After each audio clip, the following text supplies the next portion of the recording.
ये कहानी है भावेश नाम के एक लड़के की, जो अभी 3 दिन पहले ही अपने गांव लौटा है। रात गहरी हो चुकी है, लेकिन उसको नींद नहीं आ रही है। भावेश अपने कमरे में बिस्तर पर लेटा हुआ छत की तरफ देख रहा था। उसको एक अजीब सी बेचैनी सता रही है, क्योंकि उसने इस गांव के माहौल को बचपन में ही छोड़ दिया था और अब वो दोबारा से इसी माहौल में वापस आया है। क्या यार, यहाँ तो वही पहले जैसा ही सब कुछ है। आधी रात में बिजली कट जाना, चारों तरफ अंधेरा छा जाना और आसपास कोई सुविधा भी ना होना। शहर में कम से कम रात के समय भी कुछ न कुछ खुला मिल जाता था, लेकिन यहाँ तो जैसे रात होते ही पूरी दुनिया सो जाती है। मेरा तो कुछ खाने का मन कर रहा है और घर में अभी कुछ है भी नहीं। ऐसा करता हूँ, पास के कहीं किराना दुकान से कुछ ले आता हूँ खाने के लिए। इतना कहकर भावेश बिस्तर से उठा। उसने अपना मोबाइल उठाया और उसकी टॉर्च ऑन कर ली। फिर धीरे धीरे कमरे से बाहर निकला। घर के बाकी लोग गहरी नींद में सो रहे थे। उसने दरवाजा खोला और बाहर निकल आया। बाहर आते ही उसे गांव की ठंडी हवा महसूस हुई। चारों तरफ घना अंधेरा था। बिजली कई घंटे पहले ही चली गई थी। आसमान में बादल छाए हुए थे और चांद भी बादलों के पीछे छिपा हुआ था। अजीब जगह है यार। 3 दिन हो गए यहाँ आए हुए, लेकिन अभी तक मुझे इस माहौल की आदत नहीं हुई। ऐसा लगता है जैसे समय यहाँ कई साल पीछे चल रहा हो। खैर, पहले कुछ खाने का इंतजाम कर लेता हूँ, नहीं तो भूख के कारण वैसे भी नींद नहीं आने वाली। भावेश धीरे धीरे गांव की कच्ची सड़क पर चलने लगा। उसके मोबाइल की टॉर्च अंधेरे को चीरते हुए आगे का रास्ता दिखा रही थी। वो उम्मीद कर रहा था कि शायद आगे जाकर कोई छोटी मोटी दुकान खुली मिल जाए। लगभग 10 मिनट तक चलने के बाद भी उसे कोई दुकान दिखाई नहीं दी। आसपास सिर्फ पुराने घर, बंद दरवाजे और अंधेरे में डूबे पेड़ दिखाई दे रहे थे। अरे, यहाँ तो दूर दूर तक कहीं कोई दुकान नजर ही नहीं आ रही। क्या यार, अजीब मुसीबत है। इतनी रात को आखिर कोई इंसान कुछ खरीदना चाहे तो कहाँ जाएगा? लगता है मुझे वापस ही लौट जाना चाहिए। उसने इतना कहा ही था कि अचानक आसमान में तेज बिजली चमकी। बिजली की चमक ने कुछ क्षणों के लिए पूरे इलाके को रोशन कर दिया। उसी के साथ बादलों की जोरदार गड़गड़ाहट सुनाई दी। लगता है बारिश होने वाली है। मुझे जल्दी घर लौटना चाहिए, नहीं तो पूरी तरह भीग जाऊंगा। लेकिन भावेश अभी कुछ कदम ही आगे बढ़ा था कि अचानक मूसलाधार बारिश शुरू हो गई। बारिश इतनी तेज थी कि कुछ ही सेकंड में उसके कपड़े भीगने लगे। अरे यार, ये क्या मुसीबत आ गई। अभी तो आसमान सिर्फ बादलों से भरा हुआ था और अब इतनी तेज बारिश शुरू हो गई। अगर मुझे कहीं छत नहीं मिली तो पूरा भीग जाऊंगा। भावेश खुद को बारिश से बचाने के लिए तेजी से दौड़ने लगा। सड़क पर पानी बहने लगा था। उसकी टॉर्च की रोशनी भी बारिश की बूंदों के कारण धुंधली पड़ रही थी। अरे, वो क्या है? इतनी रात को वहां रोशनी कैसे जल रही है? कहीं कोई दुकान तो नहीं? भावेश ने अपनी आंखें सिकोड़कर ध्यान से देखा। बारिश के बीच उसे एक छोटी सी पान की दुकान दिखाई दी। दुकान के ऊपर टीन की छत थी और अंदर एक लालटेन जल रही थी। अरे यार, चलो बच गया। कम से कम कोई दुकान तो दिखाई दी। वहीं जाकर बैठ जाता हूँ। इस बारिश से तो बच जाऊंगा और क्या पता कुछ खाने को भी मिल जाए। इतना कहकर भावेश तेजी से उस दुकान की तरफ बढ़ने लगा। जैसे जैसे वो दुकान के करीब पहुंच रहा था, उसे वहां बैठे 3 लोगों की परछाइयां दिखाई देने लगी। उनमें से एक बहुत ही बुजुर्ग आदमी था, जबकि बाकी 2 युवक थे। बारिश की आवाज के बीच वो दुकान तक पहुंच गया और टीन की छत के नीचे आकर खड़ा हो गया। वहां पहुंचते ही उसे राहत महसूस हुई। उफ, जान में जान आई।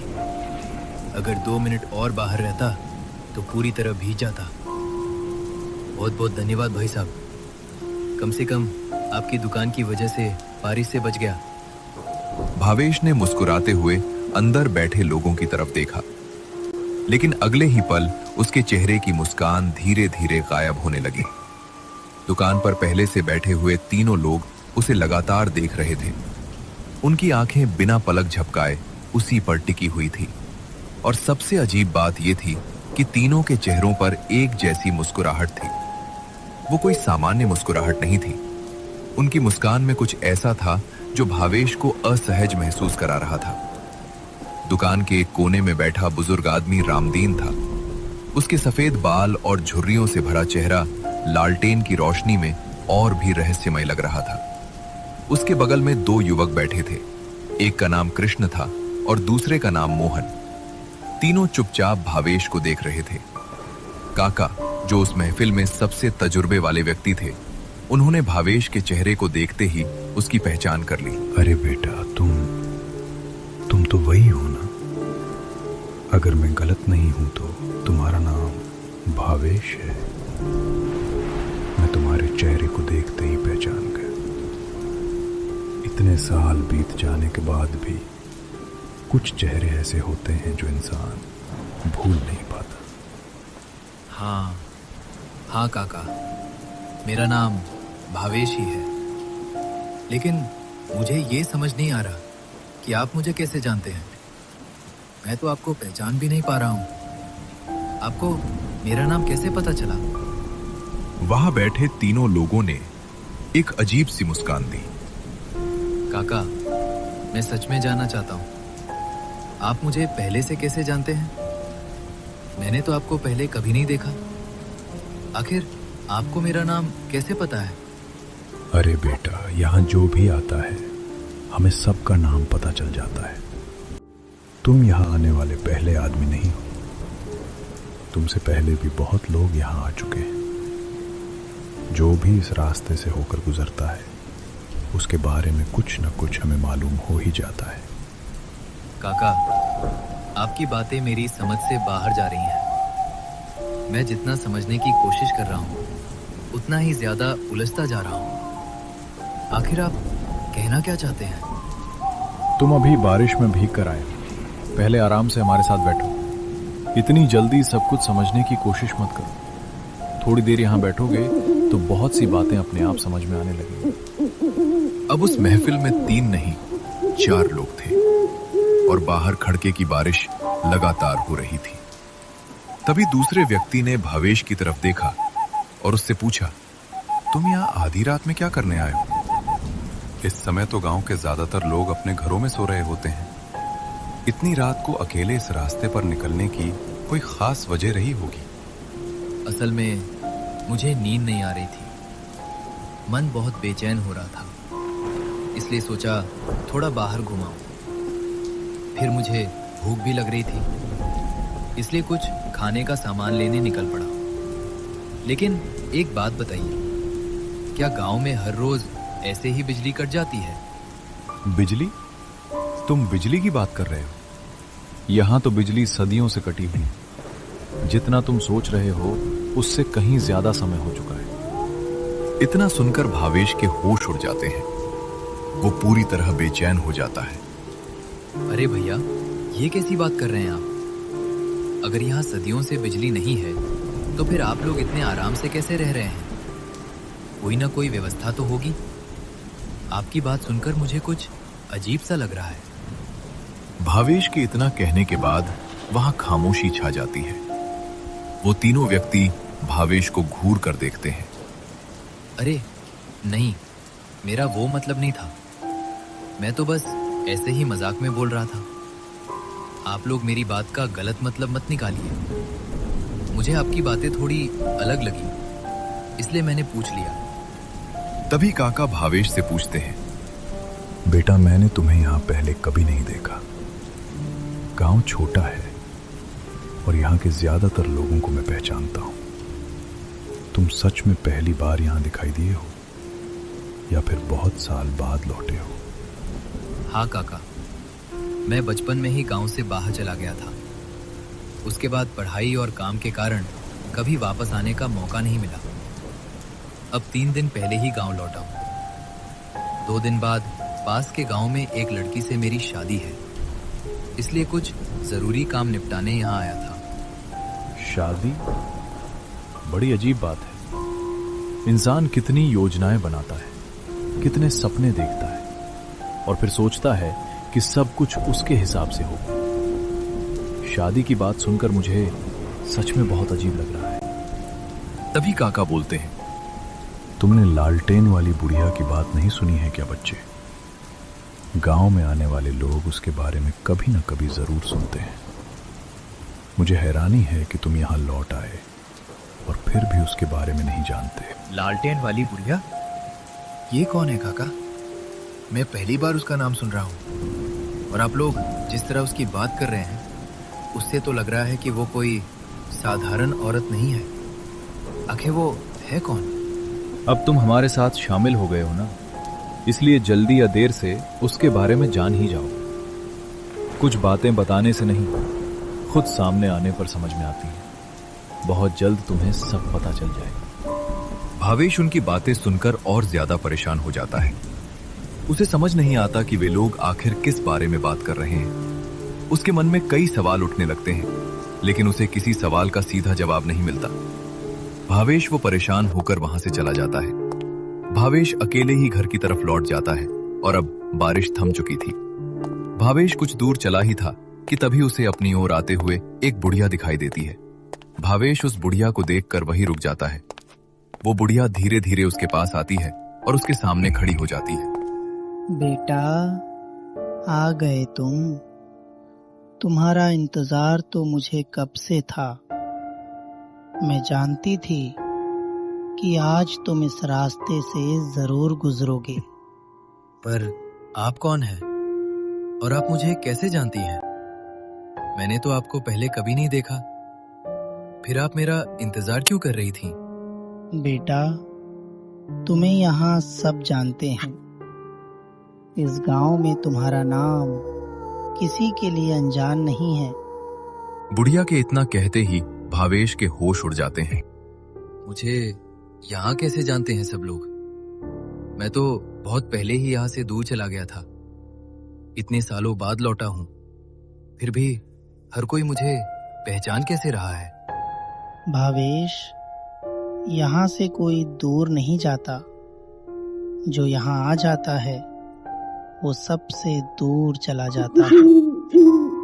कुछ बातें समय से भी पुरानी होती हैं। बेटा, तुम्हें भी सब पता चल जाएगा।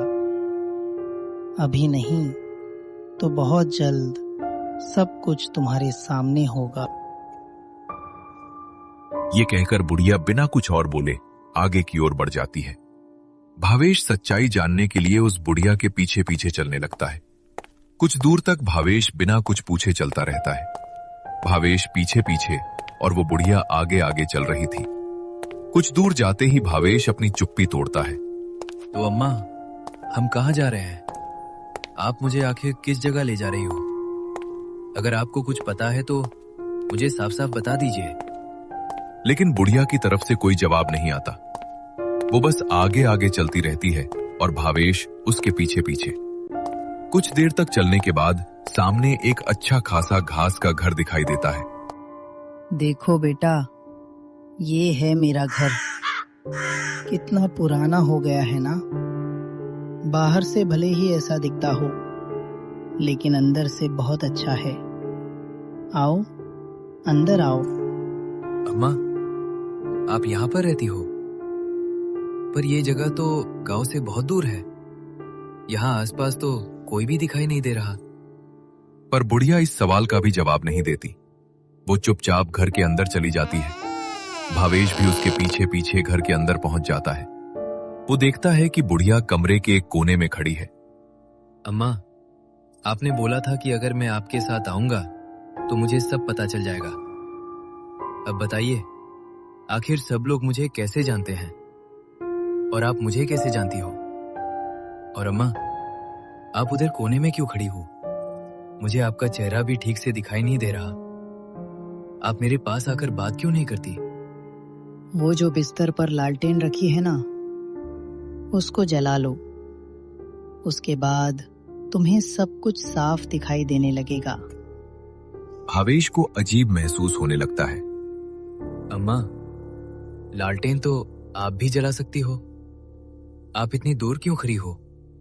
मुझे कुछ ठीक नहीं लग रहा। तभी बुढ़िया धीरे धीरे पीछे मुड़कर देखती है और उसका रंग एकदम काला पड़ जाता है। भावेश बुढ़िया का ये रूप देखकर बुरी तरह डर जाता है। वो बिना एक पल गवाए वहां से भाग निकलता है। वो अपनी जान बचाकर उस घर से बाहर निकल पड़ता है। अरे यार, ये क्या था? ये कैसे हो सकता है? वो अम्मा जिंदा लाश कैसे बन सकती है? आखिर यहाँ क्या हो रहा है?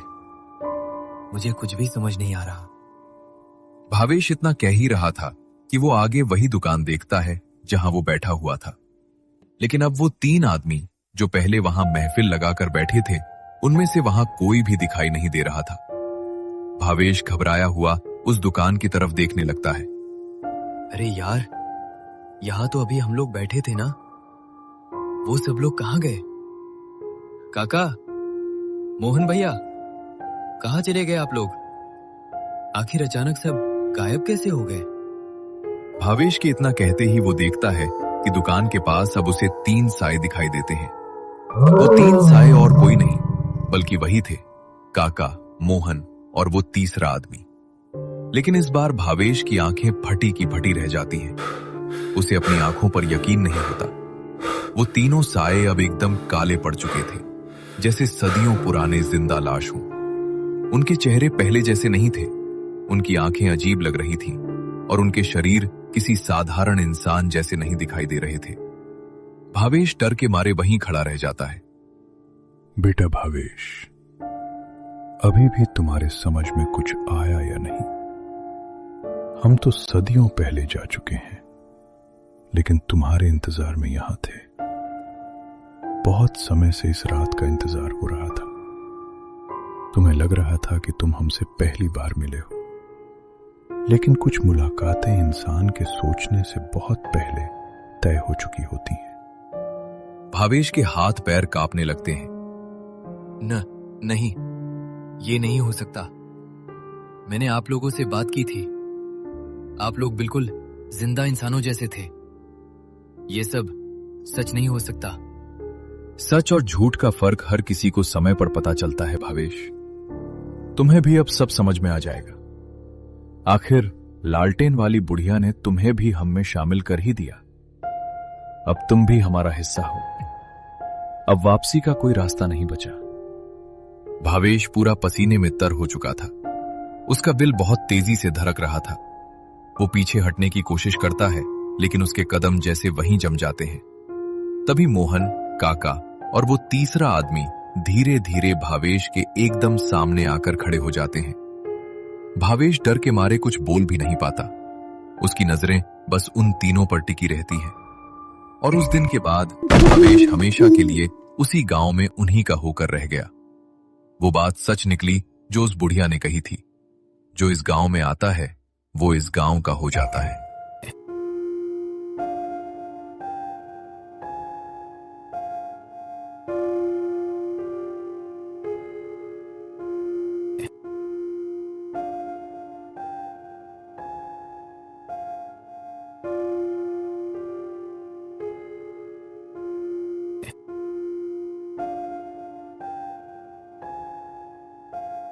दोस्तों, आपको हमारी ये कहानी कैसी लगी? आप हमारे चैनल को सपोर्ट कर सकते हैं वीडियो को शेयर करके, चैनल को सब्सक्राइब करके और वीडियो को लाइक करके।